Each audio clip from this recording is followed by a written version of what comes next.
Meu método é patenteado. Isso está certo?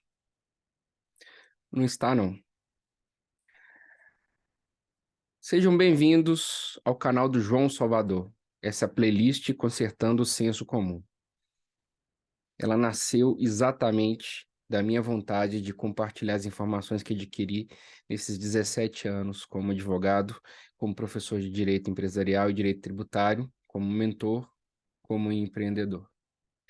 Eu me lembro quando eu era pequeno, e perto da minha casa, eu via lá uma placa de um local escrito plástica sem bisturi, método patenteado, e aí vinha o nome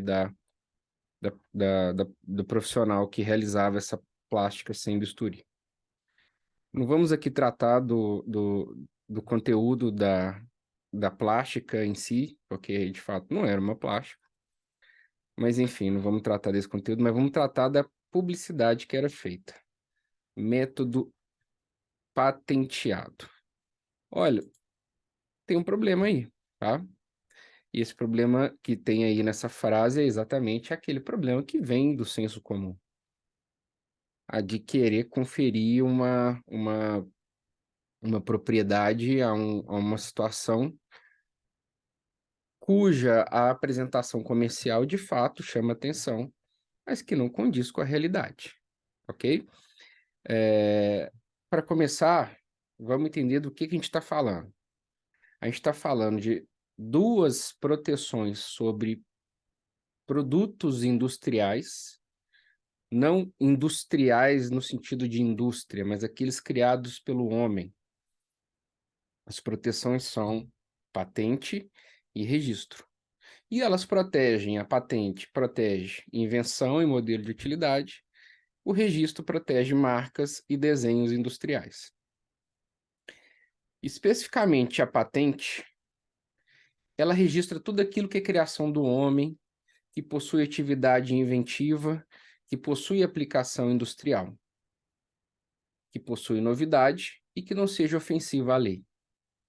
Mas ela não protege, a patente não protege criações do homem, que na verdade não são criações do homem. Veja só, o que é considerado uma invenção que mereça ser patenteada? Algo criado pelo homem, literalmente. Um telefone, o primeiro carro, o primeiro telefone, o primeiro computador. Agora, tem muitas situações que nós, seres humanos, e principalmente o senso comum que desconhece a norma, assume ser o proprietário, o criador, mas na verdade não é. Métodos matemáticos, por exemplo, não são criados pelo homem, são interpretados pelo homem. Eles já estão presentes na natureza. O que um matemático que cria uma teoria faz, na verdade, não é construir algo do zero, é sim interpretar algo.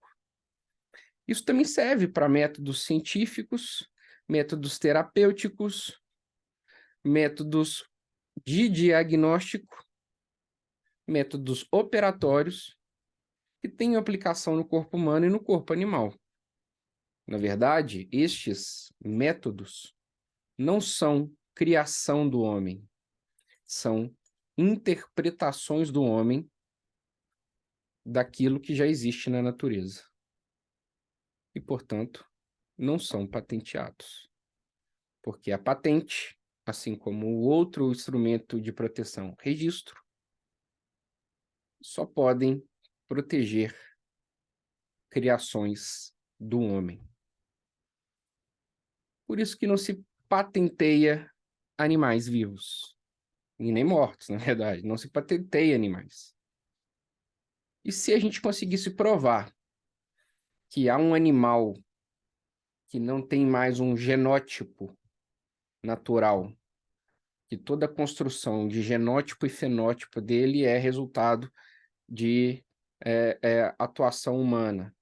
E vejam, não estou dizendo sobre a a ovelha Dolly, né, que foi fruto de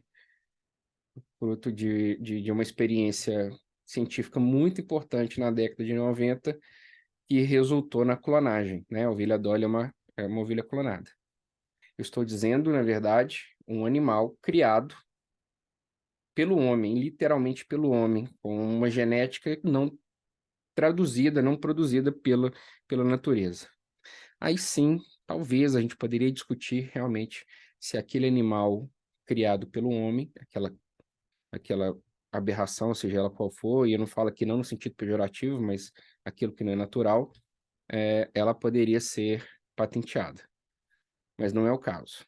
Especificamente a palavra método, e aqui eu volto ao exemplo que eu dei, muitas pessoas se valem de fazer propaganda do seu serviço, seja ele médico, seja ele advogado, seja ele dentista, seja ele psicólogo, seja ele psicoterapeuta, enfim, qualquer profissão que ele tenha, e geralmente são aquelas que são prestação de serviço de profissionais liberais, é muito comum a gente esbarrar na oferta de alguém trazendo um método patenteado. Não. Esse método, seja ele qual for, não é patenteado e não é patenteável, ok? É muito importante lembrar aqui que existe uma legislação aqui no Brasil que acompanha as legislações mundiais sobre direito da propriedade industrial, que é a que regula marcas e registro, ou como gosta de dizer os seus, como marcas e patentes. E a nossa lei, a Lei 9279, de 96, e ela é uma lei que se equipara às leis mundiais sobre a matéria, e lá no artigo 10º dela, diz que não são considerados invenção e modelo de utilidade, portanto, não são patenteáveis. Lá no seu inciso 8º, diz técnicas e métodos operatórios e cirúrgicos, bem como métodos terapêuticos de diagnóstico para aplicação do corpo humano ou animal. Não são invenção, não são criação do homem, são interpretação do homem. E não sendo criação do homem, não é considerado invenção, e não sendo considerado invenção, não é patenteável. Então, não acreditem em propagandas que diz método patenteado, nem método com patente pendente, não acreditem nisso. E vocês, profissionais liberais, por mais inovador que seja o seu método, ele não será patenteado. Então, não oferte ele utilizando este termo. Ok? Se quer saber mais sobre marcas, registro, invenção e patente, diga nos comentários que eu vou falar para vocês, eu vou trazer minha experiência para vocês nesse sentido. Agradeço demais que você esteve aqui comigo até esse momento. Se achar que eu sou merecedor do seu like, por favor, dê o like, curte, comenta, compartilhe, critique, fale comigo, quero te ouvir. Quero ouvir de você qual termo do senso comum que você está acostumado a ouvir. Seja, então, completamente confortável em falar comigo aqui, ok? Esse foi mais um vídeo aqui da nossa playlist Consertando o Senso Comum. Estou gostando muito dessa jornada que a gente está trilhando. Um forte abraço a todos. Fiquem com Deus.